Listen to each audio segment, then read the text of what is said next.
ଆହ୍ୱାନ କରୁଛି ସ୍ୱର୍ଗର ସମ୍ମୁଖକୁ ଆସିବେ। ପ୍ରେଜ୍ ଦ ଲର୍ଡ। ମିଳୁନାହିଁ। କାର ଭଏସ ଟା ଅନ୍ ହେଇଛି, ଇଆଡେ ସାଉଣ୍ଡ ଆସୁଛି, ପ୍ଲିଜ ଟିକେ ଦୟାକରି ଇଏ କରନ୍ତୁ ଆଉ ମନ ଦେଇ ଶୁଣନ୍ତୁ। ଏହି ସମୟରେ ରାୟଗଡ଼ା ଆମଙ୍କର ଭଉଣୀ ସୁପ୍ରୀତି ପାଲ ଅଛନ୍ତି, ସେ ୱାର୍ସିପ କରିବେ ଆଉ ପ୍ରଭୁଙ୍କର ଆରାଧନା କରି ଆଉ ପ୍ରତ୍ୟେକକୁ ତାଙ୍କ ନିକଟକୁ କଢେଇ ନେବେ। ଏହି ସମୟରେ ତାଙ୍କୁ ମୁଁ ଆହ୍ୱାନ କରିବି, ଆସନ୍ତୁ ପ୍ରଭୁ ଯାହା ଚାଳନା ଦେଇଛନ୍ତି ତାଙ୍କ ମୁଖରେ ଦେଇଛନ୍ତି ସେଇ ଗୀତ ଗାନ କରି ପ୍ରଭୁଙ୍କର ଆରାଧନା କରି ଗୌରବ କରୁ ପ୍ରତ୍ୟେକଙ୍କୁ ତାଙ୍କ ନିକଟବର୍ତ୍ତୀ କରାଇବେ। ଆସନ୍ତୁ ସୁପ୍ରୀତି ଭଉଣୀ ଆଗକୁ ଆସି ଆଉ ଆରାଧନାରେ କଢେଇ ନିଅନ୍ତୁ। ଧନ୍ୟବାଦ। ପ୍ରେଜ୍ ଦ ଲର୍ଡ। सर्वप्रथमे आमମାନଙ୍କର उद्धारकर्ता रक्षाकर्ता परित्राणकर्ता परमेश्वरଙ୍କୁ धन्यवाद दिए। पुणी उपस्थित समस्तଙ୍କୁ मोर नमस्कार। ଆଉ ଏ ସୁଯୋଗ ଦେଇଥିବାରୁ ଧନ୍ୟବାଦ ଦିଏ।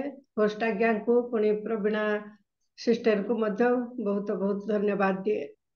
ଆସନ୍ତୁ ଆମମାନେ ଆରାଧନା ଗୀତ ଗାଇବା ଆଗରୁ ପବିତ୍ର ଶାସ୍ତ୍ରରୁ ଗୀତ ସଂହିତା 55ର 95ର 1ରୁ 3 ପର୍ଯ୍ୟନ୍ତ ପଠନ କରିବା। ଆହେ ଆସ ଆମ୍ଭେମାନେ ସଦାପ୍ରଭୁଙ୍କ ଉଦ୍ଦେଶ୍ୟରେ ଗାନ କରୁ, ଆମ୍ଭମାନଙ୍କ ପରିତ୍ରାଣର ଶୈଳଙ୍କ ଉଦ୍ଦେଶ୍ୟରେ ଆନନ୍ଦ ଧ୍ୱନି କରୁ। ଆମ୍ଭେମାନେ ଧନ୍ୟବାଦ କରି ତାହାଙ୍କ ଛାମକୁ ଆସୁ, ଆମ୍ଭେମାନେ ଗୀତ ଦ୍ୱାରା ତାହାଙ୍କ ଉଦ୍ଦେଶ୍ୟରେ ଆନନ୍ଦ ଧ୍ୱନି କରୁ। ଆସନ୍ତୁ ଆମମାନେ ପ୍ରଭୁଙ୍କ ଗୌରବ ନିମନ୍ତେ ଗୀତ ଗାଇବା।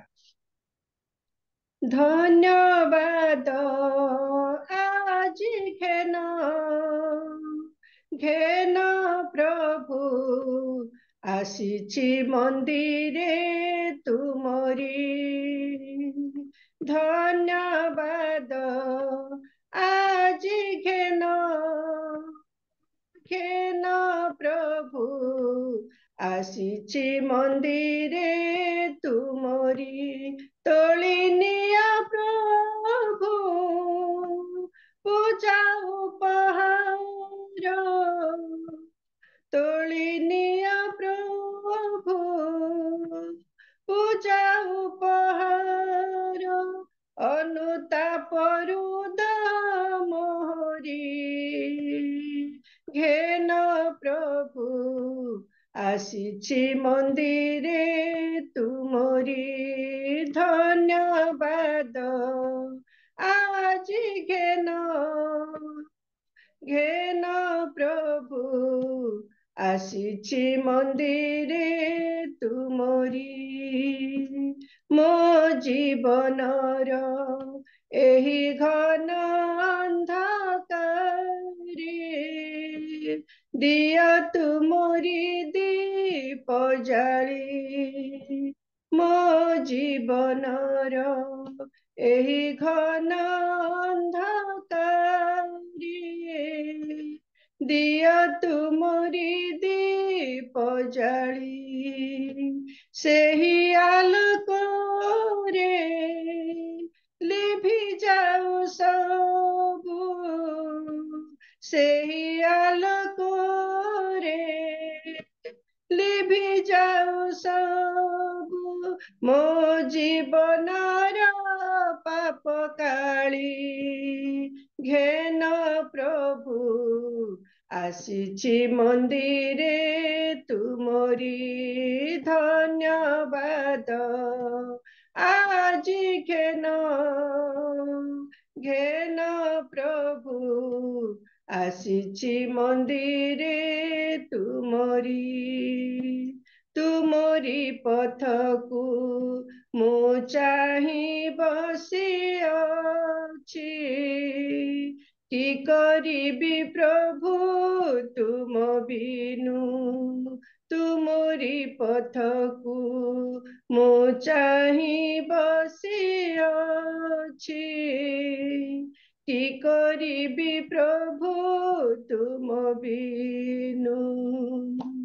ତୁମେ ହିଁ ପଥ, ତୁମେ ହିଁ ସତ୍ୟ, ତୁମେ ହିଁ ପଥ, ତୁମେ ହିଁ ସତ୍ୟ। ତୁମ ବିନା ବଞ୍ଚି ପାରେ ନା। ଘେନ ପ୍ରଭୁ ଆସିଛି ମନ୍ଦିରେ ତୁମରି ଧନ୍ୟବାଦ। ଆଜି ଘେନ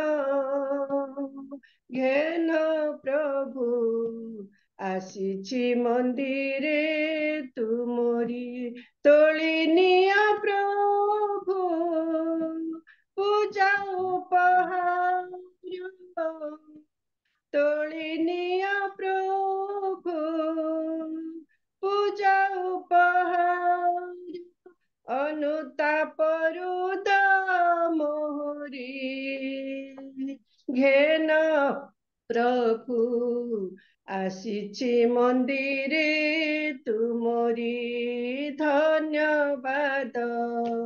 ଆଜି ଘେନ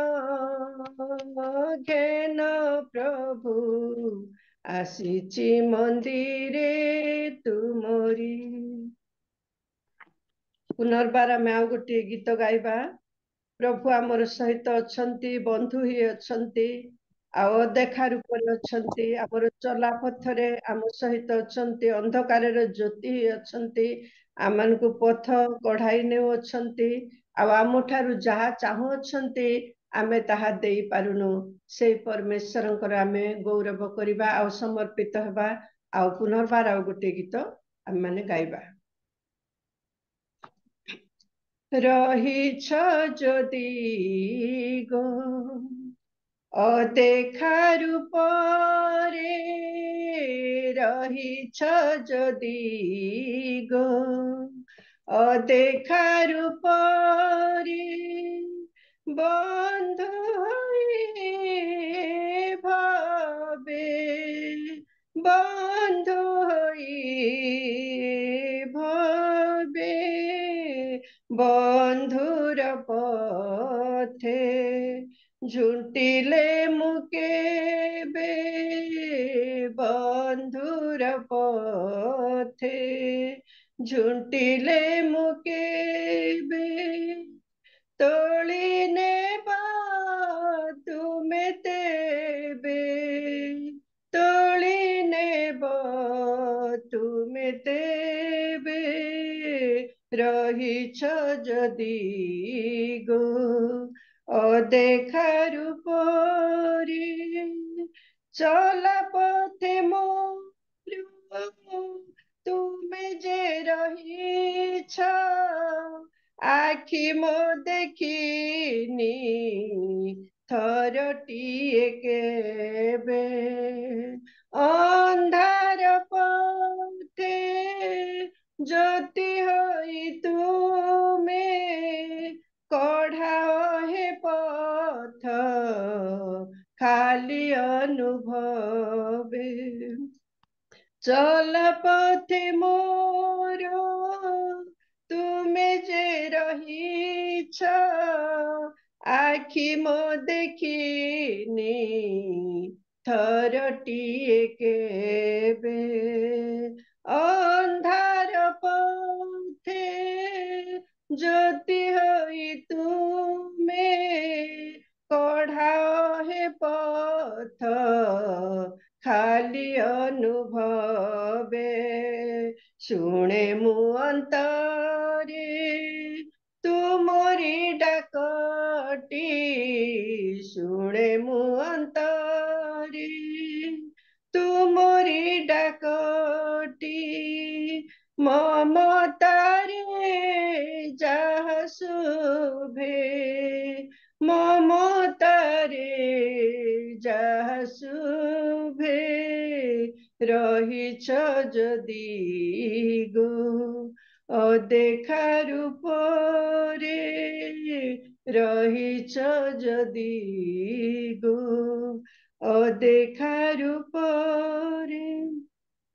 ଚାହଁ ଯାହା ତୁମେ ମୋ ପାଖରୁ ପ୍ରଭୁ, ସେହି ସବୁ ମୁଁ ଯେ ଦେଇ ନାହିଁ କେବେ, କୀର୍ତ୍ତି ଯେ ଆଘାତ ଦିଏ ମୁଁ ତୁମକୁ, सेते मु निजकु देई नाही केबे चाह जाह तुमे मो पाखरु प्रभु सेही सबु मुझे देई नाही केबे कीर्ति जे आघात दिए मु तुमको सेते मु निजकु देई नाही केबे तथापि केमिति भल पाओ मते तथापि केमिति भल पाओ मते सेही कथा मने भावे सेही कथा मने भावे रहिछ जदि गो अदेखा रूपरे बंधु होई भवे बंधु होई भवे बंधुर पथे झुंटिले मुकेबे बंधुर पथे झुंटिले मुकेबे तोली नेबा तुमे तेबे तोली नेबा तुमे तेबे रहिछ जदि गो अदेखा रूपरे रहिछ जदि गो अदेखा रूपरे।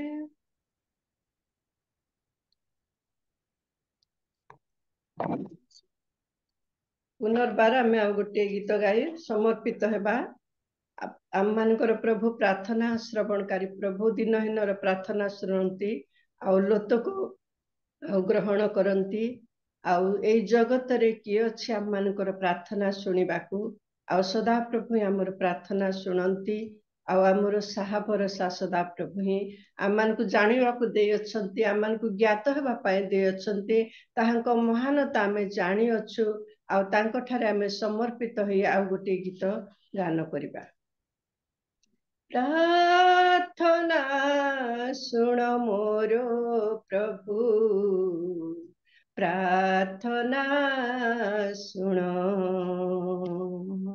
प्रार्थना सुन मोर प्रभु प्रार्थना सुन मुझे दिनहीन करे निवेदन मुझे दिनहीन करे निवेदन लोतक मोर कर ग्रहण लोतक मोर कर ग्रहण प्रार्थना सुन मोर प्रभु प्रार्थना सुन किए अछि जगत रे मो प्रार्थना शुणिबाकू केही नहीं तुम बिना जीशु दुख मोर जानिबाकू किए अछि जगत रे मो प्रार्थना शुणिबाकू केही नहीं तुम बिना जीशु दुख मोर जानिबाकू एणु तुम पदे नेली मो शरण एणु तुम पदे नेली मो शरण लोतक मोर कर ग्रहण लोतक मोर कर ग्रहण प्रार्थना ଶୁଣ ମୋର ପ୍ରଭୁ ପ୍ରାର୍ଥନା, ଶୁଣ ପ୍ରାର୍ଥନା, ଶୁଣ ମୋର ପ୍ରଭୁ ପ୍ରାର୍ଥନା, ଶୁଣ। ତୁମେ ଯେବେ ସାହେବ ନାହିଁ, ଯିବି ମୁଁ କାହା ପାଖକୁ, ମରୁଦ ବେଦନା ଜଣାଇବି, ଯିଶୁ ମୁଁ ଆଉ କାହାକୁ। ତୁମେ ଯେବେ ସାହେବ ନାହିଁ, ଯିବି ମୁଁ କାହା ପାଖକୁ, ମରୁଦ ବେଦନା ଜଣାଇବି, ଯିଶୁ ମୁଁ ଆଉ କାହାକୁ। ଏଣୁ ତୁମ ପାଶେ ହେଲି ସମର୍ପଣ, ଏଣୁ ତୁମ ପାଶେ ହେଲି ସମର୍ପଣ, ଲୋତକ ମୋର କର ଗ୍ରହଣ, ଲୋତକ ମୋର କର ଗ୍ରହଣ। ପ୍ରାର୍ଥନା, ଶୁଣ ମୋର ପ୍ରଭୁ ପ୍ରାର୍ଥନା, ଶୁଣ।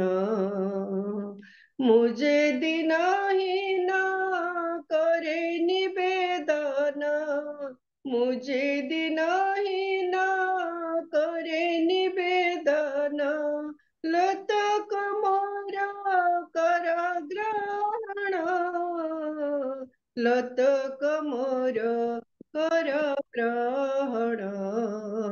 ପ୍ରାର୍ଥନା, ଶୁଣ ମୋର ପ୍ରଭୁ ପ୍ରାର୍ଥନା, ଶୁଣ। ପ୍ରାର୍ଥନା, ଶୁଣ ମୋର ପ୍ରଭୁ ପ୍ରାର୍ଥନା, ଶୁଣ।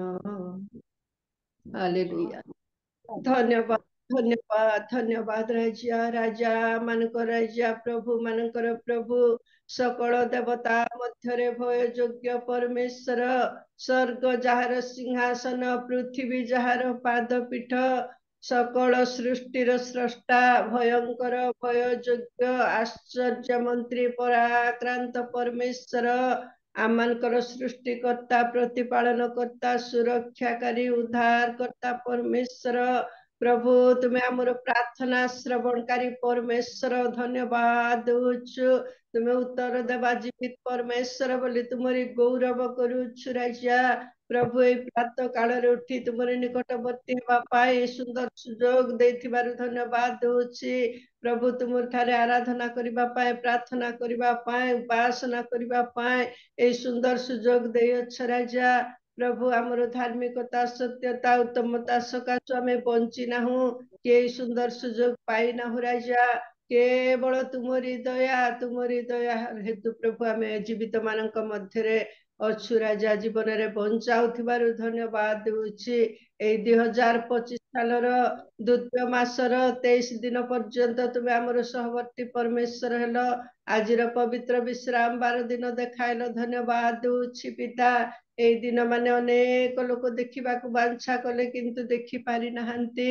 ପ୍ରିୟ ପ୍ରଭୁ, ଆଜି ଦିନ ଥାଉ ଥାଉ, ସମୟ ଥାଉ ଥାଉ, ବେଳ ଥାଉ ଥାଉ କି ପ୍ରକାର ଜୀବନ କାଟିବାକୁ ହେବ, କି ପ୍ରକାର ଆମେ ପ୍ରଭୁ ପ୍ରସ୍ତୁତ ଜାଗ୍ରତ ହେବାକୁ ହେବ, ଆତ୍ମିକ ଦିଗରେ ଅଭିବୃଦ୍ଧି ହେବାକୁ ହେବ, ତୁମ ରାଜ୍ୟ ନିମନ୍ତେ ଲାଳାୟିତ ହେବୁ। ପ୍ରଭୁ ସେଇ ପ୍ରକାର ଉର୍ଦ୍ଧରୁ ତୁମେ ଆମମାନଙ୍କୁ ଜ୍ଞାନ, ବୁଦ୍ଧି, ଶକ୍ତି ଦେଇ ପ୍ରଭୁ ତୁମେ ଆମର ସହିତ ରୁହ ବୋଲି ତୁମଠାରେ ନିବେଦନ ପ୍ରାର୍ଥନା କରୁଅଛି। ପ୍ରିୟ ପ୍ରଭୁ, ତୁମେ ଦୟା କର। ଆରମ୍ଭଠୁ ଶେଷ ପର୍ଯ୍ୟନ୍ତ ଆଜିର ଉପାସନାରେ ତୁମେ କଢାଇ ନିଅ। ପ୍ରତ୍ୟେକ ଯେପରି ତୁମରି ଉପସ୍ଥିତି ଅନୁଭବ କରିପାରିବୁ ପିତା। ତୁମେ ଆଶୀର୍ବାଦ କର। ସ୍ଥିର ଚିତ୍ତରେ ବସି ପ୍ରଭୁ ତୁମରି ଗୌରବ ନିମନ୍ତେ ଆଜିର ଉପାସନା ପ୍ରଭୁ ପିତା ସମସ୍ତ କାର୍ଯ୍ୟରେ ତୁମେ କଢାଇ ନିଅ। ଆଜି ଯେଉଁ ମୁଖ ମାନେ ବାଛିଅଛ ପ୍ରଭୁ, ସେମାନଙ୍କୁ ଆଜି ତୁମେ ବ୍ୟବହାର କରିବାକୁ ଯାଉଅଛ, ଧନ୍ୟବାଦ ଦଉଛି। ପ୍ରିୟ ପ୍ରଭୁ, ତୁମେ ଦୟା କର। ପ୍ରଭୁ ତୁମରି ଦାସ ପରିଚାଳନା କରୁଥିବା ଦାସକୁ ମଧ୍ୟ ବହୁଳ ରୂପେ ଆଶୀର୍ବାଦ କର। କିପରି କଥା କହିବାକୁ ହେବ ପ୍ରଭୁ, ଉର୍ଦ୍ଧରୁ ତୁମେ ଜ୍ଞାନ ବୁଦ୍ଧି ଦିଅ ରାଜା। प्रभु तुमे दया कर प्रत्येक को जेते प्रभु आज उपासना रे जोड़ी है अच्छु प्रत्येक को आशीर्वाद मंगल कर प्रभु आज जो मुख बाछी अछ तांग मुख पात्र है तुमरी दासर मुख पात्र है तुमे कथा को वाक्य रूपी परमेश्वर कथा कहवा परमेश्वर प्रभु तुमे दया कर प्रभु तुमरी दास को लुचाओ हजाओ आवश्यक वाक्य दियो ए दिन मानकर प्रभु कि प्रकार प्रभु हमें प्रभु जागृत हेबु पिता असजड़ा जीवन को आम सजाड़ी पारिबु प्रिय प्रभु तुम्हें चेतनार वाक्य दियो आशीर्वाद अनुग्रह कर हष्टाज्ञा परिवार को आशीर्वाद कर प्रत्येक को तुमरी उहाड़े आवरी प्रभु तुमरी गौरव करने निमंते कृपा कर बोली मो योग्य प्रभु पिता प्रार्थना निवेदन करुअछि मोर प्रार्थना तुम्हें शुणिअछ बोली धन्यवाद दे प्रिय प्रभु जीशु नाम रे भिक्षा मागुअछि पिता आमेन आमेन बहुत धन्यवाद बहुत धन्यवाद भौणी प्रभु को दास को धन्यवाद देवी प्रभु तांको प्रेरणा देले तांकर मुख दे प्रभुଙ୍କର गौरव करिया ପାଇଁ सुंदर अवकाश ଦେଇଛନ୍ତି प्रभु तांको आशीर्वाद करंतु तांको परिवार को मध्य तांको कार्य में प्रभु आशीर्वाद करंतु धन्यवाद देवी प्रेज द लॉर्ड हालेलुया प्रभु हमन को सुंदर समय ଦେଇଛନ୍ତି प्रभु नाम गौरव हो ए समय आसंतु आमे प्रभु दासी को करताल दे धन्यवाद दो प्रभु ए समय आमको सुंदर अवकाश ଦେଇଛନ୍ତି आमनकर मुख्य समय और समस्त विषय आमे जानी अच्छु अनेक प्रार्थना मध्य करा जायछि ए समय मध्य प्रभुଙ୍କର वाक्य नहीं आसुवा प्रभुଙ୍କ दासक निमंते आमे प्रार्थना करिबा मु ए समय श्रृंखला निमंते मु आ प्रार्थना अनुरोध रखु अछि आ वर्तमान वक्ता निमंते आराधना कर जायतिवा आ दासी निमंते आ जो वाक्य नहीं आसुवा वक्ता दासक निमंते आमे प्रार्थना करिबा ए समय प्रार्थना करिवे हमनक टिकट रे आ रीता भौणी अछंती प्रार्थना करिवे प्रभु दासन को आह्वान करिबा प्रार्थना करिबा पुणे मु श्रृंखला निमंते मु आउ थरे कहबा को चाहे आ जतेबेले हमर वाक्य सरीबो आ शेष प्रार्थना समस्त विषय प्रार्थना रे पढ़े नेबे हमनक निकट रे आ सेविका प्रभुଙ୍କର दासी सेविका आ हमर भौणी से सुजाता जेना आ प्रार्थना रे तली धरिवे पुणी शेष रे हमनक निकट रे अछंती प्रभुଙ୍କର दास हसई करार आज्ञा आ से आदर्श प्रार्थना सहित आशीर्वाद करिवे कहीं डिस्टर्बेशन हम चली जीवे एथिपाई मु ए श्रृंखला निमंते आगर मु याको घोषणा करूअछि प्रकाश करूअछि धन्यवाद आ रीता भौणी प्रार्थना करंतु आ वाक्य निमंते आराधना करते आ प्रत्येक जन सुस्थिर सहित तांकरी निकटवर्ती हेबे रीता भौणी रीता आनंद अछंती प्रेज द लॉर्ड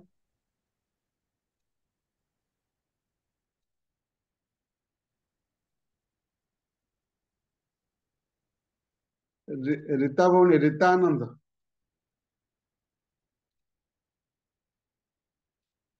हो प्रभु शुणी पारना प्रभु आशीर्वाद करंतु ए समय आमे आगू को बढ़िबा आमनकर अवंती डिवाइस रे लिखा जायछि तांको मु अनुरोध करिवि आ से वक्ता निमंते प्रार्थना करिवे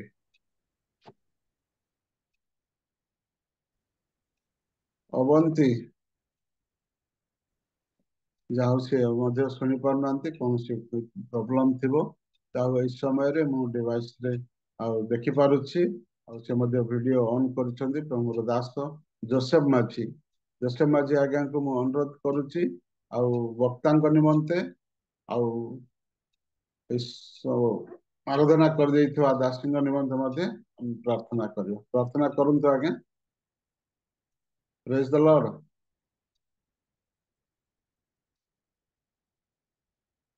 जोसेफ माझी आज्ञा शुणी पारुछन्ती सुप्रभात दिन देखिए तुमको धन्यवाद जो तुम्हें आश्चर्य भोजी परमेश्वर आज आम तुम जो दास आम प्रभु परामर्श वाक्य पवित्र वाक्य जीवंत वाक्य रखी मुख दे तुम्हें आम कथा को परामर्श वाक्य आम श्रवण करा ସେ ବାକ୍ୟକୁ ଆମମାନେ ଏକଚିତ ଏକ ମନ ଧ୍ୟାନ ଦେଇ ଶ୍ରବଣ କରିପାରିବେ। ତାଙ୍କର ଅନୁଗ୍ରହ ଗୌରବ ମହିମା ପୂଜା ପ୍ରଶଂସା ପାବରେ ପ୍ରିୟ ଯୀଶୁଙ୍କ ନାମ ଛୋଟ ପିଲା ମାଗୁଛି ପିତା ଆମେନ୍। ଆମେନ୍ ଆମେନ୍। ବହୁତ ବହୁତ ଧନ୍ୟବାଦ ଆଜ୍ଞା। ପ୍ରାର୍ଥନା କରି ଆଗକୁ ବଢେଇ ନେଇଥିବା ହେତୁ ପ୍ରଭୁ ଆପଣଙ୍କୁ ଆଶୀର୍ବାଦ କରନ୍ତୁ, ଆପଣଙ୍କ ପରିବାରକୁ, ଆପଣଙ୍କ ସେବା କାର୍ଯ୍ୟରେ ସହବର୍ତ୍ତୀ ହୁଅନ୍ତୁ। ଏ ସମୟରେ ଆସନ୍ତୁ ଆମମାନଙ୍କ ନିକଟରେ ଆଉ ପ୍ରଭୁଙ୍କର ଦାସ ବକ୍ତା ଆଉ ଆଜି ବାକ୍ୟ ନେଇ ଆସିଥିବା ପ୍ରଭୁଙ୍କର ଦାସ ସେ ଅଛନ୍ତି ସିଦ୍ଧାନ୍ତ ନାଥ। ଆଉ ତାଙ୍କୁ ଆହ୍ୱାନ କରିବା ପୂର୍ବରୁ ମୁଁ ଗୋଟିଏ ବାକ୍ୟ ଦ୍ୱାରା ତାଙ୍କୁ ଆହ୍ୱାନ କରିବି। ଆଉ ଏ ସମୟରେ ଶୁଣନ୍ତୁ ନିଶ୍ଚିତ ଭାବେ, ଯେହେତୁ ଆମେ ଗୀତ ସଂହିତା 107ର 9 ପଦଟେ ପଢୁଛୁ, ଯେହେତୁ ସେ ତୃଷିତ ପ୍ରାଣକୁ ପରିତୃପ୍ତ କରନ୍ତି ଓ କ୍ଷୁଧିତ ପ୍ରାଣକୁ ଉତ୍ତମ ଦ୍ରବ୍ୟରେ ପୂର୍ଣ୍ଣ କରନ୍ତି। ପୁଣି ଥରେ ପଢୁଛି, ଯେହେତୁ ସେ ତୃଷିତ ପ୍ରାଣକୁ ପରିତୃପ୍ତ କରନ୍ତି ଓ କ୍ଷୁଧିତ ପ୍ରାଣକୁ ଉତ୍ତମ ଦ୍ରବ୍ୟରେ ପୂର୍ଣ୍ଣ କରନ୍ତି। ପ୍ରଭୁ ଏହି ପଦ ବାକ୍ୟରେ ଆମମାନଙ୍କୁ ଆଶୀର୍ବାଦ କରନ୍ତୁ। ଆସନ୍ତୁ ଏହି ସମୟରେ ପ୍ରଭୁଙ୍କର ଦାସ ଆଉ ଅଛନ୍ତି ସିଦ୍ଧାନ୍ତ ନାଥ, ଆଉ ସେ ସମ୍ମୁଖକୁ ଆସିବେ ଆଉ ତାଙ୍କରି ପ୍ରଭୁ ଯାହା ଚାଳନା ଦେଇଛନ୍ତି, ପ୍ରଭୁ ଯାହା କଥା କହୁଛନ୍ତି, ତାଙ୍କୁ କଥା କହି ପ୍ରଭୁଙ୍କର ରବ ଶୁଣାଇବେ। ଧନ୍ୟବାଦ ଆଜ୍ଞା। ପ୍ରେଜ୍ ଦ ଲର୍ଡ। ନମସ୍କାର ନମସ୍କାର। ଏହି ସମୟ ଠାରୁ ଆପଣଙ୍କୁ ଦିଆଗଲା ଆପଣଙ୍କର ସମୟ। ବାକ୍ୟ ପାଇଁ ପ୍ରତ୍ୟେକଙ୍କୁ ପ୍ରଭୁଙ୍କ ନିକଟବର୍ତ୍ତୀ କରାନ୍ତୁ। ଧନ୍ୟବାଦ। ପ୍ରେଜ୍ ଦ ପ୍ରେଜ୍ ଦ ଲର୍ଡ। ଲର୍ଡ। ହାଲେଲୁୟା। ପ୍ରଭୁଙ୍କର ହାଲେଲୁୟା। ଅତି ପବିତ୍ର ମହତ ନାମକୁ ମୁଁ ଧନ୍ୟବାଦ ଦିଏ। ପ୍ରଭୁ ଆମମାନଙ୍କୁ ଏକ ସୁନ୍ଦର ସୁଯୋଗ, ସୁନ୍ଦର ଅବକାଶ ଦେଇଅଛନ୍ତି। ଆଉ ସକାଳ ସମୟରେ ତାଙ୍କର ନିକଟବର୍ତ୍ତୀ ହେବା ପାଇଁ ଆଜି ଯୋଉ ସହଭାଗିତା, ଯୋଉ ମିଳନ ଆମେ ପାଇଅଛୁ, ଏହା ଆମ ମାନଙ୍କର ଧାର୍ମିକତା ସକାଶେ ନୁହେଁ କି କୌଣସି ଉତ୍ତମ କାର୍ଯ୍ୟ କରିବା ସକାଶେ ନୁହେଁ, ପ୍ରଭୁଙ୍କର ଅନୁଗ୍ରହ, ପ୍ରଭୁଙ୍କର ଦୟା ହେତୁ ଆଉ ଆମମାନେ ଆଜି ଜଗତ ମଧ୍ୟରେ ବଞ୍ଚିଛୁ ଏବଂ ଦିନ ରାତି ଆମେ ଦେଖୁଅଛୁ। ପୁଣି ତାଙ୍କର ସାନ୍ନିଧ୍ୟକୁ ଆସିବା ପର ସୁଯୋଗ ଆମେ ପାଉଅଛୁ। ଏହା କେବଳ ପରମେଶ୍ୱରଙ୍କର ଅନୁଗ୍ରହ ଥାଏ। ହାଲେଲୁୟା। ପ୍ରଭୁ ଗୌରବ ପାଆନ୍ତୁ, ପ୍ରଭୁ ମହିମା ପାଆନ୍ତୁ। ଆସନ୍ତୁ ଆମେ ବାକ୍ୟର ନିକଟବର୍ତ୍ତୀ ହେବା। ପ୍ରାର୍ଥନା କରାଯାଇଅଛି। ଆମେ ସିଧାସଳଖ ବାକ୍ୟର ନିକଟବର୍ତ୍ତୀ। ପ୍ରଭୁ ମହାନ ପରମେଶ୍ୱର, ସେ ଆମମାନଙ୍କ ମଧ୍ୟରେ ଅଛନ୍ତି। ତାଙ୍କର ପ୍ରତିଜ୍ଞା ଅନୁଯାୟୀ ସେ କହିଲେ, ମୁଁ ତୁମମାନଙ୍କ ସହିତ ଯୁଗାନ୍ତ ପର୍ଯ୍ୟନ୍ତ ରହିବି। ଆଉ ସେ ଆଜି ଆମମାନଙ୍କ ମଧ୍ୟରେ ଅଛନ୍ତି, ଏହା ମାନେ ସମସ୍ତେ ବିଶ୍ୱାସ କରୁ। ଆଉ ପ୍ରଭୁଙ୍କର ଅତି ପବିତ୍ର ମହତ ନାମକୁ ଧନ୍ୟବାଦ ଦେବି, କାରଣ ପ୍ରଭୁ ଆମ ସମସ୍ତଙ୍କୁ ସେ ଏକତ୍ରିତ କରିଅଛନ୍ତି। ବିଶେଷ କରି ଧନ୍ୟବାଦ ଦେବି ଜୋମ୍ର ହୋଷ୍ଟ ମହାଶୟଙ୍କୁ, ପୁଣି ଆହ୍ୱାନ କରିଥିବା ଦିଦିଙ୍କୁ, ପୁଣି ଆମମାନେ ଯେତେ ଜଣ ଉପସ୍ଥିତ ଅଛୁ, ପ୍ରିଜାଇଡିଂ କରୁଥିବା ଆଜ୍ଞାଙ୍କୁ, ପୁଣି ୱାର୍ସିପ କରି ଯାଇଥିବା ପ୍ରଭୁଙ୍କର ଦାସୀଙ୍କୁ ଏବଂ ଜୁମ୍ରେ ଜଡ଼ିତ ପ୍ରତ୍ୟେକ ପ୍ରଭୁଙ୍କର ପ୍ରିୟ ଦାସ ଦାସୀ ମାନଙ୍କୁ ସମସ୍ତଙ୍କୁ ମୋର ହୃଦୟର ସହିତ ଆଉ ନମସ୍କାର ଏବଂ ପ୍ରେଜ୍ ଦ ଲର୍ଡ ଜ୍ଞାପନ। ପ୍ରେଜ୍ ଦ ଲର୍ଡ। ମୋର ପ୍ରିୟ ଲୋକମାନେ, ଆମେ ଯଦି ଟିକେ ପଛକୁ ଦେଖିବା, ଆଉ ପଛରେ ଆମ ମାନଙ୍କର ମିନିଷ୍ଟ୍ରି ବିଷୟକୁ ଚିନ୍ତା କରିବା। 2008 ବା ତା ପୂର୍ବରୁ ବା 2015, 16, 17 ପୂର୍ବରୁ ଆମେ ଏପରି ମାହୋଲ ମଧ୍ୟରେ ଥିଲୁ। ମିନିଷ୍ଟ୍ରି ବିଷୟରେ ଯଦି ଆମେ ଚିନ୍ତା କରୁ, ମିନିଷ୍ଟ୍ରି ଏତେ ଆନନ୍ଦଜନକ ଥିଲା, ଉତ୍ସାହଜନକ ଥିଲା, ଆଉ ସେବା କାର୍ଯ୍ୟ ଏତେ ବୃଦ୍ଧି ପ୍ରାପ୍ତ ହେଉଥିଲା। ଆଉ ସେ ସମୟର ମିନିଷ୍ଟ୍ରି, ସେ ସମୟର ସେବା କାର୍ଯ୍ୟକୁ ଯଦି ଆମେ ଦେଖୁ, ଆଉ ବହୁତ ଆନନ୍ଦିତ ଥିଲା। ଆଉ ଖୁସି ଲାଗୁଥିଲା ସେବା କାର୍ଯ୍ୟ କରିବା ପାଇଁ। ସମସ୍ତେ ପ୍ରାୟତଃ ଆମମାନଙ୍କର ଟେଷ୍ଟିମନିକୁ ଶୁଣୁଥିଲେ, ଆକ୍ସେପ୍ଟ କରୁଥିଲେ। ଆଉ ପାଳକମାନେ ବା ଯୋଉମାନେ ସେବା କାର୍ଯ୍ୟ କରୁଥିଲେ, ଯୋଉମାନେ ପ୍ରଭୁଙ୍କର ସୁସମାଚାରକୁ ନେଇକି ଯାଉଥିଲେ, ଆଉ ଅନେକ ଲୋକ ଗ୍ରହଣ କରୁଥିଲେ। ପ୍ରାର୍ଥନା କରିବା ପାଇଁ କହିଲେ ମଧ୍ୟ ପ୍ରାର୍ଥନା ପାଇଁ ସୁଯୋଗ ଦେଉଥିଲେ। ବହୁତ ଆନନ୍ଦଜନକ ଥିଲା। ମୁଁ ଯେତେବେଳେ ପଶ୍ଚିମ ଓଡ଼ିଶା ସୁନ୍ଦରଗଡ଼ ରାଉରକେଲାରେ ମିନିଷ୍ଟ୍ରି କରୁଥିଲି, ମୁଁ ମଧ୍ୟ ଅନୁଭବ କରିଛି ଆମେ କେତେ ସୁନ୍ଦର ଭାବରେ ଏକତ୍ରିତ ହୋଇ ରହୁଥିଲୁ। ଆଉ ଆଉଟରିଚ୍ ଯାଉଥିଲୁ, ଅତି ସୁନ୍ଦର ମିନିଷ୍ଟ୍ରି ଥିଲା। ପ୍ରାର୍ଥନାରେ ମଧ୍ୟ ସବୁ କିଛି କ୍ଷେତ୍ରରେ ବହୁତ ସୁନ୍ଦରତା ଥିଲା, ବହୁତ ଆନନ୍ଦଜନକ ସେବା କାର୍ଯ୍ୟ ଥିଲା। କିନ୍ତୁ ଆଜି ଆମେ ସେ ବିଷୟକୁ ପାଇପାରୁନୁ। ଆଜି ସବୁଆଡେ ଶୁଖିଲା ଗଛ, ଶୁଖିଲା ପତ୍ର ଯେମିତି ଝଡିଯାଏ, ସେଇଭଳି ଯଦି ଆମେ ଦେଖୁ ଆଜି ସବୁଆଡେ ଶୁଖା ପଡି ଯାଇଛି। ଆଜି ସେବକ ମାନଙ୍କ ମଧ୍ୟରେ ସେଇ ମିନିଷ୍ଟ୍ରିର ବା ସେ ସେବା କାର୍ଯ୍ୟର ଆନନ୍ଦ ଆଉ ନାହିଁ। ଆଜି କୋଉଠି ପ୍ରାର୍ଥନା ମଧ୍ୟ ଆମେ ଫ୍ରିଲି କରିପାରୁନୁ। କୌଣସି ଜାଗାରେ ସୁସମାଚାର ଓପନଲି ଆମେ କରିପାରୁନୁ। ଆଜି ସବୁ ଜାଗାରେ ସେବା କାର୍ଯ୍ୟର ଶିଥିଳତା ପଡିଯାଇଛି। ଆଉ ପୂର୍ବର ଯୋଉ ମିନିଷ୍ଟ୍ରିର ଯୋଉ ମାହଲ, ଯୋଉ ଆନନ୍ଦ, ଯୋଉ ଫୁଲ ପରି ଯୋଉ ବାସ୍ନା ଥିଲା, ଆଜି ତାହା ଆମେ ପାଇପାରୁନୁ। ଆଜି ଘରେ ମଧ୍ୟ ଗୋଟେ ପାରିବାରିକ ଉପାସନା କରିବା ପାଇଁ ମଧ୍ୟ ଆମକୁ କଷ୍ଟ ହେଇଯାଉଛି, କାରଣ ଏପରି ସମୟ ଆସି ପହଞ୍ଚି ଯାଇଅଛି। ତ ସେଥିମଧ୍ୟରେ ତଥାପି ପ୍ରଭୁ ଆମମାନଙ୍କୁ ଆଜି ଜୀବିତ ରଖିଛନ୍ତି। ଅନଲାଇନ ମାଧ୍ୟମରେ ହଉ ବା କୌଣସି ମାଧ୍ୟମରେ ହଉ, ଆଜି ଅଳ୍ପ ବହୁତ ଆମେ ତାଙ୍କର ଯଦି ଓପନଲି ଆମେ ସେବା କରିପାରୁନୁ, କିନ୍ତୁ ଅନଲାଇନ ମାଧ୍ୟମରେ ବା କୌଣସି କିଛି ମାଧ୍ୟମରେ ଆମେ ତାଙ୍କର ସେବା କରିପାରୁଅଛୁ। ଆଉ ପ୍ରଭୁ ସେ ଅନୁଗ୍ରହ ଦେଇଛନ୍ତି, ସେଥିପାଇଁ ପରମେଶ୍ୱରଙ୍କର ପବିତ୍ର ମହତ ନାମକୁ ଆମେ ଧନ୍ୟବାଦ କରୁଅଛୁ। ମୋର ପ୍ରିୟ ଲୋକମାନେ, ମନ ପରିବର୍ତ୍ତନ ଯୋଉ ବିଷୟଟି ରହିଅଛି ବା ପରିବର୍ତ୍ତନର ଜୀବନ ଯୋଉ ବିଷୟଟି ରହିଅଛି, ଆଉ ତାହା ଅତି ସୁନ୍ଦର ଗୋଟେ ୱାର୍ଡ, ଆଉ ସେଟା ଆମ ସମସ୍ତଙ୍କ ପାଇଁ ଜରୁରୀ। ଆଉ ଆମେ ମଧ୍ୟ ଜାଣିବା ଦରକାର। ଆଉ ମୁଁ ଚାହିଁବି, ଯଦି କୌଣସି ବ୍ୟକ୍ତି ତାର ଉତ୍ତର ଦେବା ପାଇଁ, ପରିବର୍ତ୍ତନ ଜୀବନର କାହାକୁ ଆବଶ୍ୟକ ଅଛି? ଏଇଟା ଗୋଟିଏ ପ୍ରଶ୍ନ ଆମ ସମସ୍ତଙ୍କ ପାଇଁ। ପରିବର୍ତ୍ତନର ଜୀବନ କାହାକୁ ଆବଶ୍ୟକ ଅଛି? ବେଳେ ବେଳେ ଆମେ ଭାବୁ ଯେ ବିଜାତି ଲୋକମାନେ, ଯୋଉମାନେ ପ୍ରଭୁଙ୍କୁ ଜାଣି ନାହାନ୍ତି, ଆଉ ସେମାନେ ସେମାନଙ୍କର ଜୀବନକୁ ପରିବର୍ତ୍ତନ କରି ପ୍ରଭୁଙ୍କ ନିକଟକୁ ଆସନ୍ତୁ, ଏହା ମଧ୍ୟ ଉତ୍ତମ।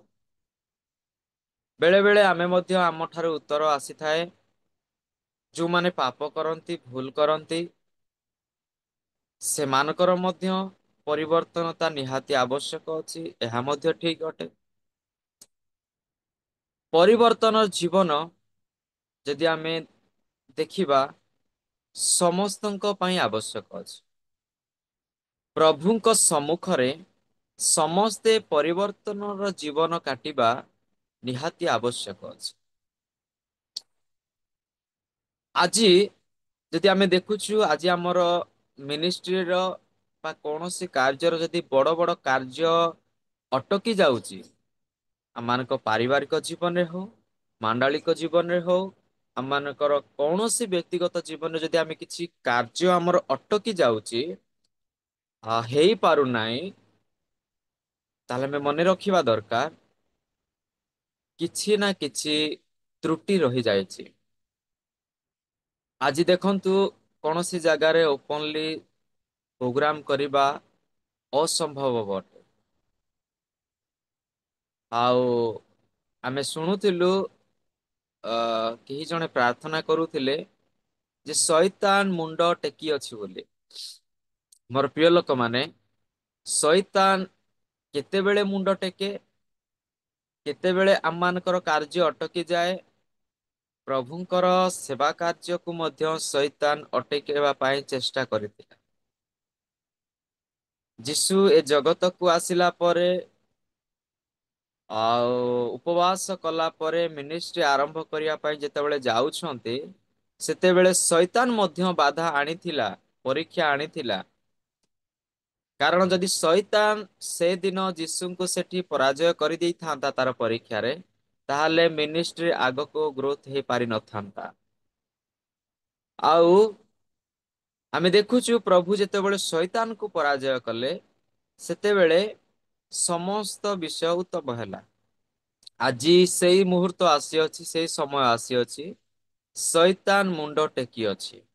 ହେଲେ ଶୈତାନ କେମିତି ମୁଣ୍ଡ ଟେକି ଅଛି ତାର କାରଣ କଣ? କାରଣ ଆଜି ଖ୍ରୀଷ୍ଟ ସମାଜ ମଧ୍ୟରେ, ଖ୍ରୀଷ୍ଟିଆନ ଲୋକମାନଙ୍କ ମଧ୍ୟରେ ଯେପରି ବାକ୍ୟରେ ଲେଖା ଯାଇଛି ଶୈତାନକୁ ସ୍ଥାନ ଦିଅ ନାହିଁ ବୋଲି, ଆଜି ଆମେ ପ୍ରତ୍ୟେକ ଶୈତାନକୁ ସ୍ଥାନ ଦେଇଅଛୁ। ଆଉ ଶୈତାନକୁ ଏତେ ମାତ୍ରାରେ ସ୍ଥାନ ଦେଇଅଛୁ, ସେ ଆଜି ଆମମାନଙ୍କ ମଧ୍ୟରେ ଆମ୍ଭର ବାକ୍ୟ ନେଇ, ଆମ୍ଭର ବିଷୟକୁ ନେଇ ଆମ୍ଭକୁ ଆଟାକ୍ କରୁଅଛି। ବେଳେ ବେଳେ ଯଦି ଆମ ମାନଙ୍କର କୌଣସି କାର୍ଯ୍ୟରେ ଆମେ ଫେଲୁଅର ହେଇଥାଉ, ସମସ୍ୟାରେ ପଡିଥାଉ, ଦୁଃଖରେ ପଡିଥାଉ, କୌଣସି ଏକ ଅବସ୍ଥାରେ ଆମେ ପଡିଥାଉ, ମୋର ପ୍ରିୟ ଲୋକମାନେ ଏହା ଜାଣିବା ଦରକାର ଯେ ଏହି ସମସ୍ୟା, ଏହି ଭୁଲ, ଆଜିର ଦୁଃଖ, ଆଜିର ସମସ୍ୟା ରେ ଆମର 50% ଭୁଲ ବା ଆମର ହାତ ରହିଅଛି। 50% ତ ଛାଡନ୍ତୁ, ଆଜି ଏମିତି ଲୋକମାନେ ବଦଳି ଯାଇଛନ୍ତି 100% ଭୁଲ କରିକି ଆଜି ଦୁଃଖ ସମସ୍ୟାରେ ପରିପୂର୍ଣ୍ଣ। ଆଜି ଦେଖନ୍ତୁ ଖ୍ରୀଷ୍ଟିଆନ ଆମ ମାନଙ୍କର ଜୀବନରେ ଲଙ୍ଗ ଟାଇମ ସମସ୍ୟା ଦୁଃଖ ରହିଅଛି, ଆଉ ତାହା ଆମମାନଙ୍କୁ କଷ୍ଟ ଦେଉଅଛି। ଆମ ମାନଙ୍କର ଭୁଲ ସକାଶେ, ପାପ ସକାଶେ। ପାପ କଣ ଅଟେ? ଭୁଲ କଣ ଅଟେ? ଆମେ କଣ ବେଳେ ବେଳେ ଆମେ ଜାଣି ପାରିନଥାଉ କଣ କରୁଛୁ। ଆମକୁ ଭଲ ଲାଗିଥାଏ, ଯେମିତି ହିତ ପ୍ରଦେଶ ତାର 16 ଅଧ୍ୟାୟର 4 ପଦ ଏବଂ 20-22 ପଦରେ ମଧ୍ୟ ଲେଖାଯାଏ। ଟିକେ ସେ ବିଷୟକୁ ପଢିବା। ହିତୋପଦେଶ 16 ଅଧ୍ୟାୟ 2 ପଦ। ମନୁଷ୍ୟର ସମସ୍ତ ଗତି ଆପଣା ଦୃଷ୍ଟିରେ ନିର୍ମଳ, ମାତ୍ର ସଦାପ୍ରଭୁ ଆତ୍ମାମାନଙ୍କୁ ତୋଳନ୍ତି। ପ୍ରେଜ୍ ଦ ଲର୍ଡ। ମୋର ପ୍ରିୟ ଲୋକମାନେ, ଏଠି ଆମେ ଦେଖୁଛୁ ମନୁଷ୍ୟର ସମସ୍ତ ଗତି ଆପଣା ଦୃଷ୍ଟିରେ ନିର୍ମଳ।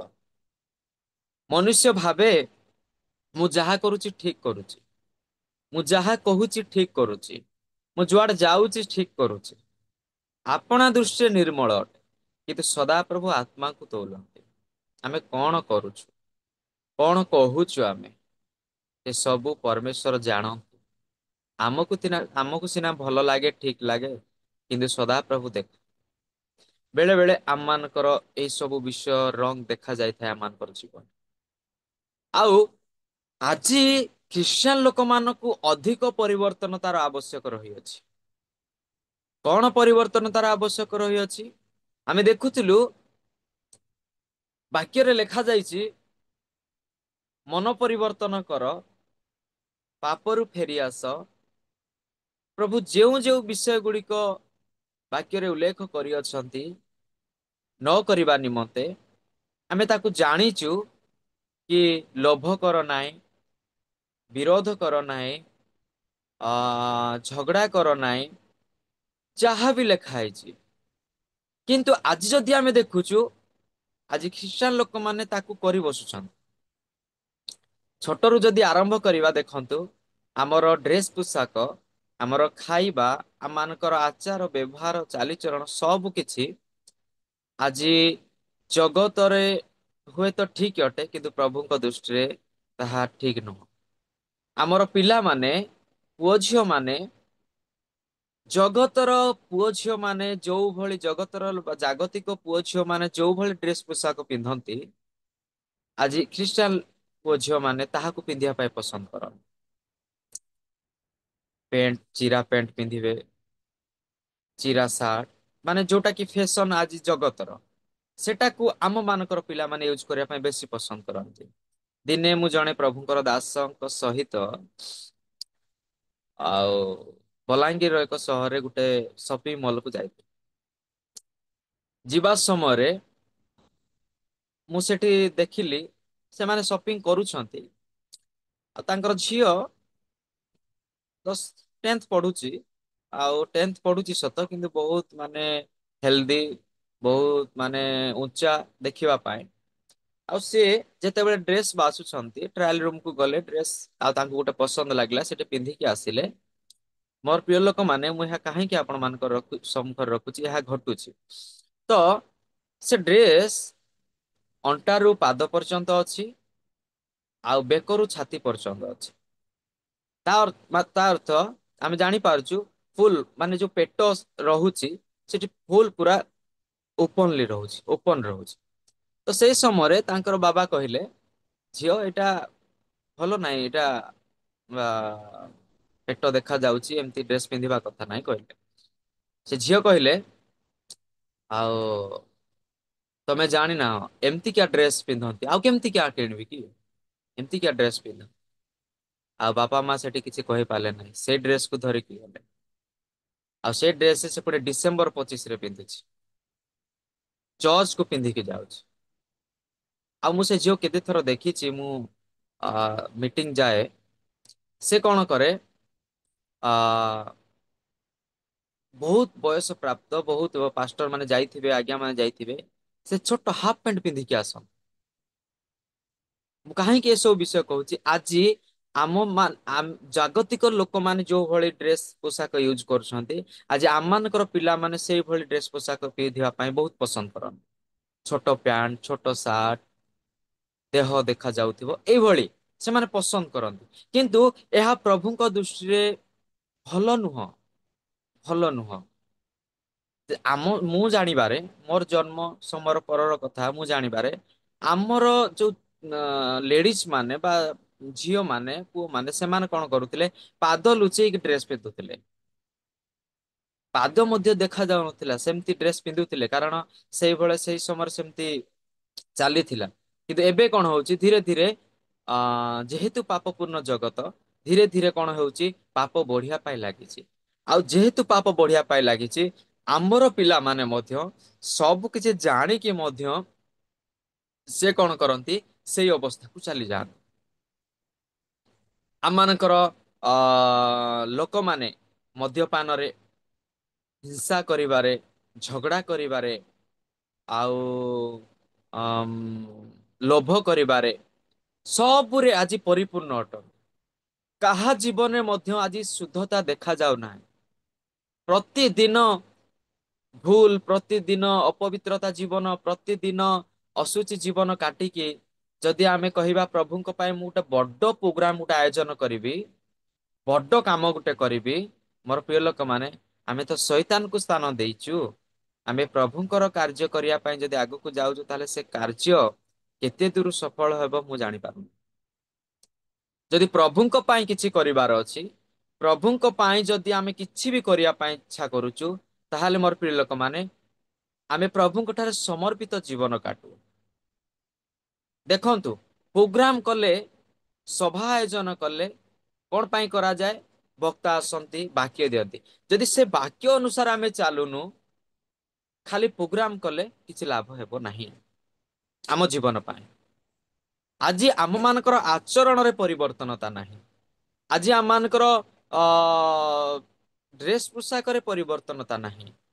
ଆଜି ଆମେ ଅଶୁଚି ଜୀବନ କାଟୁଛୁ, ଅପବିତ୍ର ଜୀବନ କାଟୁଛୁ। ଜଣେ ଲୋକ, ମୁଁ କହୁଥିଲି ଗୋଟେ ଜୁମ ରେ, ଜଣେ ଲୋକ ଆଉ ପ୍ରଭୁଙ୍କୁ ଜାଣିଛି, ଆଉ ସିଏ କଣ କରିଛି, ମଦ ଖାଇକି ପଡିଛି। ଜଣେ ଆଜ୍ଞା କହୁଥିଲେ, ମଦ ଖାଇକି ପଡିଛି, ଆଉ ପ୍ରଭୁଙ୍କର ଗୀତ ଗାଉଛି। ସେଇ ସମୟରେ ଜଣେ ପାଷ୍ଟର ଆଜ୍ଞା ଗଲେ, ଆଉ କହିଲେ, ଇଏ ତ ଗୀତ ଗାଉଛି ଆଉ ମଦ ଖାଇକି ପଡିଛି ବୋଲି। ଯେତେବେଳେ ତାର ସହିତ କଥାବାର୍ତ୍ତା ହେଉଛନ୍ତି, ଆଉ ସେ କହୁଛି ସେଠି ଉଠିକି, ମୋର ବଡ ପୁଅ ପାଷ୍ଟର, ମୋର ସାନ ପୁଅ ଟ୍ରେନିଂ ଯାଇଛି, ଦେଖିଲା ବେଳକୁ ଇଏ ମଦ ଖାଇକି ପଡିଛି। ଆଉ ମତେ କିଛି ଶିଖାଅ ନାହିଁ, ମୁଁ ବାଇବେଲ ସବୁ ଜାଣିଛି ବୋଲି କହୁଛି। ଆଜି ଲୋକମାନଙ୍କର ଜୀବନ କୋଉ ଭଳି ଅବସ୍ଥାରେ ଅଛି? ମଦ୍ୟପାନରେ ହଉ, ଅସୁଚିତା ଜୀବନ କାଟିବାରେ ହଉ, ଅପବିତ୍ର ଜୀବନ କାଟିବାରେ ହଉ, ଆଜି ଖ୍ରୀଷ୍ଟିଆନ ସମାଜ ମଧ୍ୟରେ ଶୈତାନକୁ ସ୍ଥାନ ଦିଅ ନାହିଁ କହିବା जो वर्ड लिखा है किंतु आज आम कौन कर कार्य आम ड्रेस पोशाक आम प्रत्येक व्यवहार रे सब विषय आम कौन कर शैतान को स्थान दे अच्छु जो द्वारा आमको दुख आसी पहुंच जाए आमे कहवा आमे प्रभु को जानीचु कहीं प्रभु को जानिले बारंबार समस्या आसुची दुख आसुची मोर प्रिय लोक माने प्रभु को जानिले दुख आसे नाही प्रभु को विश्वास कले दुख आसे नाही किंतु आज्ञा पालन न कले दुख आसे प्रभु कहिथिबा कथा न सुनिले समस्या आसे आज परिवर्तन जीवन विषय जदि आमे देखु मु गोटे विषय रखिकी समाप्त करी गोटे विषय लेखा जाए अपव्यय पुत्र विषय आपण माने समस्ते जानिछंतु आउ लोकलिखित सुसमाचार तार 15 अध्याय जदि 11 पदरु आपण माने लास्ट पर्यंत पढ़िबा नाही 32 पद पर्यंत जदि पढ़िबे अपव्यय पुत्रर कहानी लेखा जाई अछि अपव्यय पुत्र काहे के कोहा गला ए विषय आमे शुणिछु कारण से पिता कठार धन नहीं के चली गले दूर देश को आ सेठी मौज कले ये कले आ सेटे लास्ट पैसा सरी गला बहुत माने कष्ट पाइले ए आसले ए सब स्टोरी आमे शुणिछु किंतु मोर प्रिय लोक माने से पितांक निकटरू जेतेबेले आपणा को दूर करूची निजर इच्छारे किछि समय जीवन काटिया पाए चाहूची मौज करिया पाए चाहूची सांगसाथी मानकर कथा शुणुची सेतेबेले से कौन हो जाउची अबाध्य संतान हो जाउची आउ जो बाध्यता ताठारे नाही अबाध्य संतान हो जाउची भूल करी बसुची पाप करी बसुची मौज करिबा आनंद करिबा निज इच्छारे कार्य करिबा ताकू कौन आनी दउची गोटे अपव्यय पुत्रर गोटे नाम आनी दउची अपव्यय पुत्र बोली ताकू कहा जाउची पितांक सहित अछि पिता अछंती तार बापा अछंती किंतु से अबाध्य हो जाउची अबाध्य हो जाउची आ सेई भाबरे আজি आमे समस्ते प्रभु को जानू आउ गालातिय तार 3 ର 26 पदर लेखा जाए समस्ते आमे विश्वास करिबा द्वारा ताहांकर संतान हेइ अछु बोली संतान तो हेइ अछु आज आमे जेते लोक तांको विश्वास करूछु आमे समस्ते ताहांकर संतान जेते लोक विश्वास करन किंतु आमे बाध्य संतान ना अबाध्य संतान आमे ताहांकर संतान हेइछु पुओ झियो हेइछु हमर बापा अछंती आमे जीशु बापा बोली डाकुछु पिता बोली डाकुछु से हमर पिता अछंती आमे समस्त ताहांकर संतान किंतु आमे से अपव्यय पुत्र भली निज इच्छा रे निज ज्ञान रे निज बुद्धि रे निजକୁ संतुष्ट କରିବା भली सांगशांति मानको संतुष्ट କରିବା ପାଇଁ आमे कोन पिताଙ୍କ ठाରୁ दूरेई जाइछु कि बेले बेले ख्रिस्टियन लोक माने सांगसाथी को बहुत इंपोर्टेंट दियंती सांगसाथी मानक सहित पड़ी मद पीवा सांगसाथी मानक सहित मिसी खराब कार्य करिवा सांगसाथी मानक सहित मिसी बहुत किछि ए करिवा तो भली निज इच्छा रे बा निज ज्ञान रे बा निज भली जीवन काटी आमे कोन अपव्यय पुत्र सदृश आमर पिता थाउ थाउ आमे कोन परमेश्वरଙ୍କ ବା से पिताଙ୍କ ठाରୁ आमे कोन दूर को चली जाइछु कि आमे कोन तांकर आज्ञा रे आउ नाहु कि आमे कोन तांकर कथा सुनु नाहु कि टिके निजକୁ थरे आमे देखो आमे सेही परि हेई जाइछु मोर प्रिय लोक मान आमे सेही परि जीवन काटुछु आज सेही परि जीवन काटुछु तांकर संतान हेई अछु सत किंतु आमे भूल रास्ता रे अछु आज आमानकर जीवन रे पवित्रता नाही आज आमानकर जीवन रे उत्तमता नाही आज आमानकर जीवन रे जो धार्मिकता रहिबा कथा ताहा नाही पवित्र आत्मा जगत रे अछंती सत କିନ୍ତୁ ଆଜି ତାଙ୍କର କାର୍ଯ୍ୟ ଆମମାନଙ୍କର ଜୀବନରେ ହେଇପାରୁନାହିଁ। ମୋର ପ୍ରିୟ ଲୋକମାନେ, ଆଜି ମିନିଷ୍ଟ୍ରି କରୁଥିବା, ସେବା କାର୍ଯ୍ୟ କରୁଥିବା ଲୋକମାନଙ୍କ ମଧ୍ୟରେ ମଧ୍ୟ ସେଇଭଳି ଦେଖାଯାଉଛି। ମୁଁ ବାକ୍ୟ କହିବା ସମୟରେ ମୁଁ ଭୟ କରେନି। ଯଦି ମୋ ସମ୍ମୁଖରେ କୌଣସି ବିଷୟ ମୁଁ ଦେଖୁଛି, ମୁଁ କହେ କାଳେ ଏ ମୋର ସିନିୟର, ଇଏ ମୋର ସେ ଇଏ ଆଉ କହିଦେଲେ କଣ ଭାବିବେ, ମୁଁ ସେଇଟା ଭାବେ ନାହିଁ। କାରଣ ମୁଁ ପରମେଶ୍ୱରଙ୍କର ଉପସ୍ଥିତି ମଧ୍ୟରେ ତାଙ୍କର ବାକ୍ୟ କହୁଅଛି। ଆଜି ଦେଖନ୍ତୁ, ଆମର ପାଳକ ମାନେ ଆଉ ସେବା କାର୍ଯ୍ୟ କରୁଛନ୍ତି ସତ, ପ୍ରାୟତଃ ସମସ୍ତେ ନୁହନ୍ତି, ପ୍ରାୟତଃ ବହୁତ ମାନେ ଏମିତି ଅଭ୍ୟାସରେ ପଡିଛନ୍ତି, ଯୋଉ ଅଭ୍ୟାସ କି ଆମର ଜୀବନକୁ ନଷ୍ଟ କରୁଛି। କଣ ସେ ଅଭ୍ୟାସ? ପଇସାର ଅଭାବ ଅଛି ସତ, ଟଙ୍କାର ଅଭାବ ଅଛି, ସବୁ କିଛି ଅଛି, ସିଚୁଏସନ ବି ଅଛି, କିନ୍ତୁ ଭରସା ପ୍ରଭୁଙ୍କ ଉପରେ ନାହିଁ। 15ଟା ସଂସ୍ଥା ବୁଲିବା, 15ଟା ସଂସ୍ଥା ବୁଲି ଆଉ କାର୍ଯ୍ୟ କରିବା, ସଂସ୍ଥାରେ ଯାଇ ମିଶିକି 15ଟା ସଂସ୍ଥାରେ ମିଶି କାର୍ଯ୍ୟ କରିବା, ତାହା ଖରାପ ନୁହଁ। କିନ୍ତୁ ଆଜିର ଡେଟରେ ଲୋକମାନେ ସେବା କାର୍ଯ୍ୟ କରିବା ପାଇଁ ସଂସ୍ଥାକୁ ଯାଆନ୍ତି ନାହିଁ। କୋଉଠୁ ଦି ପଇସା ମିଳିବ ସେ ଉଦ୍ଦେଶ୍ୟରେ ଯାଆନ୍ତି, ମୁଁ ଦେଖିଛି। ଆଉ ମତେ ମଧ୍ୟ ସେମିତି ଡକା ଯାଇଥିଲା, ମୁଁ ଯାଇଥିଲି, କିନ୍ତୁ ମୁଁ ପଳେଇ ଆସିଲି। କଣ ବୋଲି ପଳେଇ ଆସିଲି? ଏ ସଂସ୍ଥାରେ ମିଶିବା ଦ୍ଵାରା, 12ଟା ସଂସ୍ଥାରେ ମିଶିବା ଦ୍ଵାରା ବେଳେ ବେଳେ ଆମକୁ ମିଛ କହିବା ପାଇଁ ମଧ୍ୟ ପଡିଥାଏ। ଆକୁ ଠକିବା ପାଇଁ ପଡିଥାଏ, ତାକୁ ଠକିବା ପାଇଁ ପଡିଥାଏ।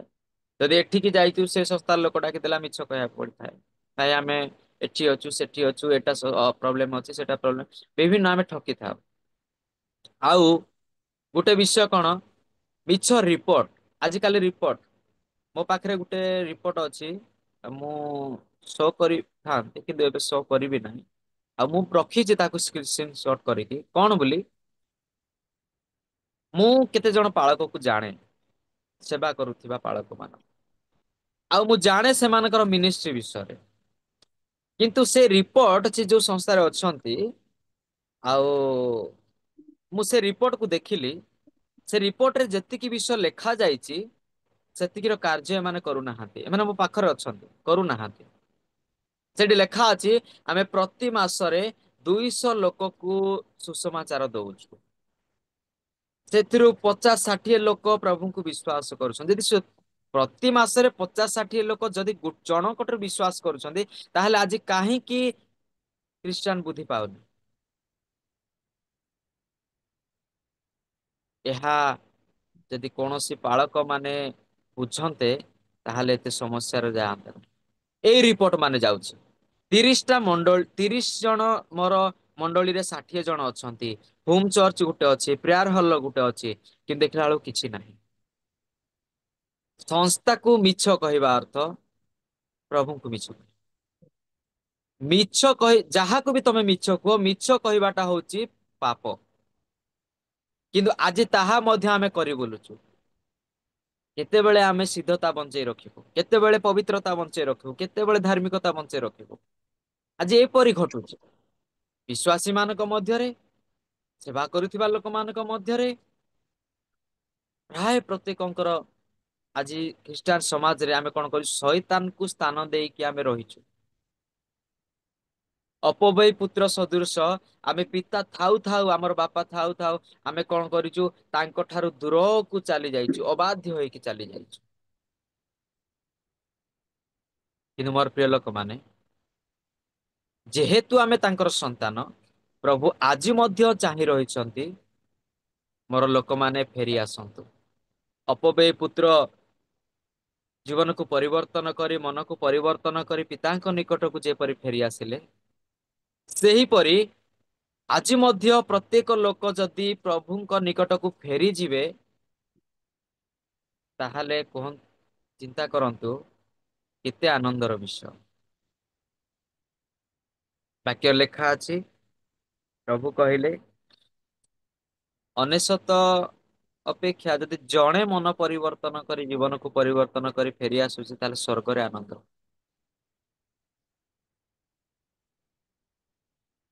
ଆଜି ଆମେ କହୁଛୁ ଲୋକମାନେ ପରିତ୍ରାଣ ପାଆନ୍ତୁ, ପରିବର୍ତ୍ତନ ହୁଅନ୍ତୁ, କିନ୍ତୁ ଆଜି ପର୍ଯ୍ୟନ୍ତ ଆମେ ପରିବର୍ତ୍ତନ ହେଇଛୁ କି? ଏତେ ବାକ୍ୟ ଶୁଣୁଛୁ, ଏତେ ସବୁ କିଛି କରୁଛୁ, କିନ୍ତୁ ଆଜି ଆମମାନଙ୍କ ମଧ୍ୟରେ କାହିଁକି ଏସବୁ ଦେଖା ଯାଉଛି? ଅନ୍ୟକୁ ଠକିବା, ମିଛ କହିବା, ଆମର ଡ୍ରେସ ପୋଷାକ, ଆମର ଖାଇବା ପିଇବା, ଆମମାନଙ୍କର ଆଚରଣ, ଆମମାନଙ୍କର ସବୁ ବିଷୟରେ କାହିଁକି ଆଜି ଦୁର୍ବଳତା ରହିଅଛି? କାହିଁକି ଆଜି ଆମମାନେ ଆ ଏଇଭଳି ଜୀବନ କାଟୁଛୁ ନିଜ ଇଚ୍ଛାରେ? ବେଳେ ବେଳେ ଦେଖନ୍ତୁ ଆମର ଲୋକମାନଙ୍କ ମଧ୍ୟରେ ଏତେ ଏକ୍ସାଇଟେଡ ହେଇଯାଆନ୍ତି, ମିଡିଆ ଆଗରେ ହଉ କୌଣସି ସ୍ଥାନରେ ଯାଇକି, ହଁ ମୁଁ ଦିପଦ କହିଦେଲେ ଲୋକ ଶୁଣିବେ ବୋଲି କହିକି ପଳେଇ ଯାଆନ୍ତି। ଜଣେ ମିଡିଆ ଆଗକୁ ପଳେଇ ଗଲେ, ସେ କହିଲେ ମୁଁ ଏମଡି ବି କରିଛି, ଡକ୍ଟରିନ କରିଛି। ସେଠି ଗଲେ, ଫେଲୁଅର ହେଇକି ଆସିଲେ। ମୁଁ ଦେଖୁଥିଲି ସେ ଭିଡିଓ, କୌଣସି ସଠିକ ଉତ୍ତର ଦେଇ ପାରୁନୁ। ଆଉ ଯେତେବେଳେ ମୁଁ ପଛରେ ଜଣେ ପାଳକଡୁ ଶୁଣିବା ପାଇଁ ପାଇଲି, ସେ କହିଲେ ଆଉ ଡକ୍ଟରିନ କରିଛି ବୋଲି ଆମେ ତାଙ୍କୁ ପଠେଇଥିଲୁ, କିନ୍ତୁ ସେ ପଛରେ କହିଲେ ମୁଁ ଯିବାଟା ଭୁଲ ହେଲା ବୋଲି କହିଲେ। ମୋର ପ୍ରିୟ ଲୋକମାନେ, ବେଳେ ବେଳେ ବି ମଧ୍ୟ ଆମେ ଏକ୍ସାଇଟେଡ ହେଇକି କିଛି ଗୋଟେ କରି ବସୁ, ଏଇଟା ମୁଁ କରିଦେବି, ସେଇଟା ମୁଁ କରିଦେବି, ସବୁ କିଛି ଠିକ ହେଇଯିବ ବୋଲି ଆମେ ଭାବୁ। କିନ୍ତୁ ମୁଁ କହିବା ପାଇଁ ଚାହେଁ, ଯଦି ଆମମାନଙ୍କର କାର୍ଯ୍ୟରେ, ଆମମାନଙ୍କର ଯୋଉ କାର୍ଯ୍ୟ ଆମେ କରୁଛୁ, ଯାହା କିଛି କରିବା ପାଇଁ ଯାଉଛୁ କହୁଛୁ, ଯଦି ସେଇ କାର୍ଯ୍ୟରେ ପ୍ରଭୁଙ୍କର ଇଚ୍ଛା ନାହିଁ, ଯଦି ଆମମାନଙ୍କର କାର୍ଯ୍ୟରେ ପ୍ରଭୁ ସନ୍ତୁଷ୍ଟ ହେଇପାରୁନାହାନ୍ତି, ଆନନ୍ଦିତ ନାହାନ୍ତି, ଖୁସି ନାହାନ୍ତି, ତାହେଲେ ସେ କାର୍ଯ୍ୟ ସଫଳ ହେବ ନାହିଁ। ତ ସେଥିପାଇଁ କିଛି ବି କରିବା ପାଇଁ ହେଲେ, କିଛି ବି ଆମେ ଆଗକୁ ବଢିବା ପାଇଁ ହେଲେ, ପ୍ରଭୁ ସେ କାର୍ଯ୍ୟରେ ପ୍ରଭୁଙ୍କର ଇଚ୍ଛା ଥିବା ଦରକାର। ଆମର ବ୍ୟକ୍ତିଗତ ଜୀବନ ହଉ କି ପାରିବାରିକ ଜୀବନ ହଉ, ମାଣ୍ଡଳିକ ଜୀବନ ହଉ, କୌଣସି ମିନିଷ୍ଟ୍ରି କାର୍ଯ୍ୟ ମଧ୍ୟ ହଉ, ପ୍ରତ୍ୟେକ କାର୍ଯ୍ୟରେ ପ୍ରଭୁଙ୍କର ଇଚ୍ଛା ଥିବା ଦରକାର। ପ୍ରଭୁ ଆମ ସହିତ ଥିବା ଦରକାର। ପବିତ୍ର ଆତ୍ମା ଆମ ସହିତ ଥିବା ଦରକାର। ବେଳେ ବେଳେ ଆମେ ଶିକ୍ଷା ପାଇଥାଉ, ଜଣେ ଜଣେ ଶିକ୍ଷା ଦିଅନ୍ତି, ମୁଁ ଶୁଣିଛି, ଆମେ ବାପ୍ତିସ୍ମ ନେଲା ପରେ, ବାପ୍ତିସ୍ମ ନେଲା ସମୟରେ ପବିତ୍ର ଆତ୍ମା ପାଇଯାଏ, ଆମକୁ ଆଉ ପବିତ୍ର ଆତ୍ମା ଦରକାର ନାହିଁ। ଆରେ ଭାଇ, ଯଦି ପବିତ୍ର ଆତ୍ମା ଆପଣ ମାନେ ବାପ୍ତିସ୍ମ ପାଇବା ସମୟରେ ପାଇ ଯାଇଛନ୍ତି, କାହିଁକି ଆଜି ମିଛ କହୁଛନ୍ତି? କାହିଁକି ଲୋକକୁ ଠକୁଛନ୍ତି? କାହିଁକି ଜୀବନ ଆଜି ଆମମାନଙ୍କର ଠିକ ନାହିଁ? ପବିତ୍ର ଆତ୍ମା କଣ ମିଛ କୁହନ୍ତି? ପବିତ୍ର ଆତ୍ମା କଣ ଅନ୍ୟକୁ ଠକନ୍ତି? ପବିତ୍ର ଆତ୍ମା କଣ ଭୁଲ କରନ୍ତି? ପବିତ୍ର ଆତ୍ମା କେବେ ଭୁଲ କରନ୍ତି ନାହିଁ, କେବେ ମିଛ କୁହନ୍ତି ନାହିଁ। ବରଂ ମିଛ କହୁଥିବା ଲୋକମାନଙ୍କୁ ଗେଞ୍ଜଣା ଦିଅନ୍ତି, ସେଥିରୁ ଉଦ୍ଧାର କରନ୍ତି। ମୋର ପ୍ରିୟ ଲୋକମାନେ, ପବିତ୍ର ଆତ୍ମା ଏ ଜଗତରେ ଅଛନ୍ତି, କିନ୍ତୁ ପ୍ରତିଦିନ ଆମେ ତାହାଙ୍କୁ ରିସିଭ କରିବାକୁ ପଡିବ। ଆଉ କେମିତି ରିସିଭ କରିବା? ପ୍ରତିଦିନ ପବିତ୍ରତା ମେଣ୍ଟେନ। ପ୍ରଭୁ ଯୀଶୁ ଯେମିତି କହିଲେ, ମୁଁ ପବିତ୍ର, ତୁମେ ପବିତ୍ର ହୁଅ, ପ୍ରଥମ ପିତର ତାର 1:16 କହିଲେ, ସେଇଭଳି ଆମକୁ ପ୍ରତିଦିନ ପବିତ୍ରତା ମେଣ୍ଟେନ କରିବାକୁ ପଡିବ। ପ୍ରଭୁ ଯୀଶୁ ଯେପରି କହିଲେ ମାଥ୍ୟୁ ତାର 11:29, ମୁଁ ନମ୍ର ଏବଂ ମୃଦୁଶୀଳ, ତୁମେ ମାନେ ସେହିପରି କର, ଆତ୍ମାରେ ବିଶ୍ରାମ ପାଇବ। ସେହିପରି ପ୍ରତିଦିନ ଆମେ ନମ୍ରତା ଜୀବନ କାଟିବାକୁ ପଡିବ। ଜଣେ ମୁଁ ଦେଖୁଥିଲି, ଏବେ ଯୋଉ ସିଚୁଏସନକୁ, ଯୋଉ ଗୋଟେ ଫିଲ୍ମକୁ ନେଇକି ସିଚୁଏସନ ଚାଲିଛି, ଆଉ ଜଣେ ପାଳକ ସେଠି ଯାଇଛନ୍ତି, ଆଉ ଶୁଣିଲି କୋର୍ଟରେ ଯାଇକି, ହାଇକୋର୍ଟରେ କେସ୍ କରାଯାଏ, ରିପୋର୍ଟ ଦିଆଯାଇଛି ଏ ଫିଲ୍ମ ନ ବାହାରୁ ବୋଲି ଆମର ଖ୍ରୀଷ୍ଟିଆନ ଲୋକମାନେ କହିଛନ୍ତି। ଆଉ ସେଟାକୁ ନେଇକି ଆଲୋଚନା ଚାଲିଛି, ଆଉ ସେଠି ଯୁକ୍ତି ତର୍କ ଚାଲିଛି। ମୋର ପ୍ରିୟ ଲୋକମାନେ, ପ୍ରଭୁ ଆମମାନଙ୍କୁ ତର୍କ ବିତର୍କ କରିବା ପାଇଁ ବା ବିରୋଧର ଆତ୍ମା ଦେଇନାହାନ୍ତି। ଯଦି ବା ଆମ ବିରୁଦ୍ଧରେ କିଏ ଉଠୁଛି, ଆମେ ସେଠି ଯାଇକି ତର୍କ ବିତର୍କ କରିବାକୁ ପ୍ରଭୁ ଆମମାନଙ୍କୁ କହିନାହାନ୍ତି।